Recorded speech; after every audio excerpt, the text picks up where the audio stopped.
കല്യാണിയുടെ ഒരു ഭാവി വരനെ കുറിച്ചുള്ള അച്ഛന്റെ ഇഷ്ടം അങ്ങനൊന്നുമില്ല. ഇല്ല. ഭാവി വരനെ കുറിച്ചൊന്നും എനിക്ക് മുൻകൂട്ടി ചിന്തിച്ചു വെക്കാനൊന്നും പറ്റുമൊന്നുമില്ല. അതൊക്കെ ഒരു നല്ലൊരു ബന്ധം കിട്ടുക, നല്ലൊരു ജീവിതം മുമ്പോട്ട് പോകുക എന്ന് പറയുന്നത് അതൊക്കെ ലക്കാണ്. അല്ലാതെ നമ്മളിപ്പം മൊത്തത്തിൽ ശരിയാണെന്ന് പറഞ്ഞ് ഈ പ്രേമം നടക്കുന്ന സമയത്തൊക്കെ 10 മണിക്ക് എത്തുമെന്ന് ചോദിച്ചു കഴിഞ്ഞാൽ 9:50 എത്തിയിരിക്കും. എവിടുന്ന് കടം വാങ്ങിച്ചാലും പണയം വെച്ചാലും ശരി തന്നെ ആ സമയത്ത് നല്ലൊരു ഷർട്ടും മുണ്ടൊക്കെ ഇട്ട് അവിടെ വന്ന് നിന്നിരിക്കും. കല്യാണം കഴിഞ്ഞ് വരുമ്പോഴത്തേക്ക് ജീവിതത്തിനെ ഫേസ് ചെയ്ത് തുടങ്ങുമ്പോഴത്തേക്ക് 8-10 മണി എന്നുള്ളത് ചിലപ്പോൾ 11 മണിയാവും വരാൻ. പിന്നെ അതിനകത്ത് പിന്നെ കിടന്ന് കല്ല് കടിക്കുന്നതിനേക്കാളും അതൊക്കെ ജീവിതത്തിൽ തുടങ്ങുമ്പോഴേ ജീവിതം എന്താണെന്ന് അറിയുള്ളൂ. അതങ്ങനെയൊന്നും നോക്കാനൊന്നും പറ്റില്ല. അതൊക്കെ ഒരു ഗിഫ്റ്റാണ്. ഞാൻ അത്യാവശ്യം പറഞ്ഞിട്ടുള്ളതെന്ന് പറഞ്ഞാൽ ഈ വെറും ഒരു കിഴങ്ങ് സാധനങ്ങളാകരുത്, അത് മാത്രമേ ഉള്ളൂ. എന്തെങ്കിലും പറയുമ്പോൾ ഒന്ന് നിന്ന് കഴിഞ്ഞാൽ ഞാൻ തരാന്ന് വെച്ചാൽ എന്താടാന്ന് ചോദിക്കാൻ പറ്റുന്ന ഒരു ക്യാരക്ടർ ആയിരിക്കണം.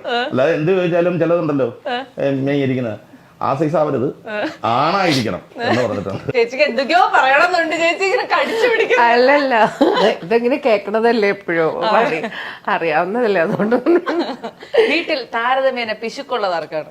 അത് അവൾക്ക് തന്നെ കേട്ടോ. അതെ,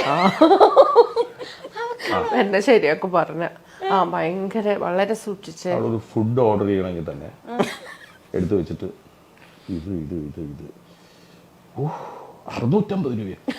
ഞാൻ വെച്ചു ഞാനല്ല ഈ ഇതെന്താ നടത്തുന്നത്, വെറുതെ നിനക്ക് തരാൻ.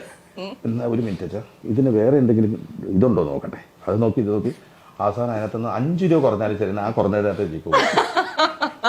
അങ്ങനെ ഏതെങ്കിലും കുട്ടികളുണ്ടോ? അത് ഇവർക്കും അത് തന്നെയാണ്. ഈ സ്വർണം വേണ്ടെന്ന് പറയുന്ന കണ്ടിട്ടുണ്ടോ? ഇതായിരിക്കുന്നു പക്ഷെ ഞാൻ കണ്ടിട്ടില്ല. മോള് അല്ല മുമ്പ് അത് തന്നെയാ. മുമ്പ് കല്ലൂർ പ്രായത്തിൽ പഠിക്കുന്ന കാലത്ത് അങ്ങനെ കല്യാണി പോയിട്ട് അവൾക്ക് കൂടുതൽ ഇടാൻ പറ്റത്തില്ല, ഒരു സ്റ്റഡ് മേടിക്കാന്ന് വെച്ചിട്ട് പോയിട്ട് ജ്വല്ലറി ചെന്നിട്ട് ഞാൻ ആ സ്റ്റഡ് എടുത്തു കഴിഞ്ഞപ്പോ വേറൊരു സ്റ്റഡ് എനിക്ക് ഇഷ്ടമായി. അത് ഞാൻ പറഞ്ഞ ഇതുകൂടെ എടുക്കാം. അവള് പെണ്ണാണെങ്കിൽ സമ്മതിക്കില്ല, അതിന്റെ ആവശ്യമില്ല എന്നുള്ളത്. ഞാനങ്ങനെ പൈസ അങ്ങനെ പിശുക്കുന്നല്ല, പൈസ സൂക്ഷിക്കും, അത് വേറെ സത്യം. പക്ഷെ നമുക്ക് ഇഷ്ടപ്പെട്ട സാധനം കണ്ടാല് അത് വാങ്ങിക്കണം.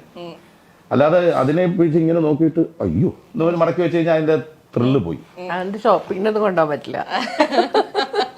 അതെല്ലാം നോക്കില്ല, നമ്മളതൊക്കെ നോക്കില്ലേ, നമ്മുടെ ഒരു ബഡ്ജറ്റ് ഒക്കെ നോക്കില്ലേ. ഏട്ടനെ കൊണ്ട് അങ്ങനെ പറ്റില്ല. അത് ഇഷ്ടപ്പെട്ടതാണോ, പക്ഷെ അത് എടുക്കണം. പിന്നെ എന്തിനാ അത് വാങ്ങാണ്ടിരിക്കണേ ചോദിക്കും.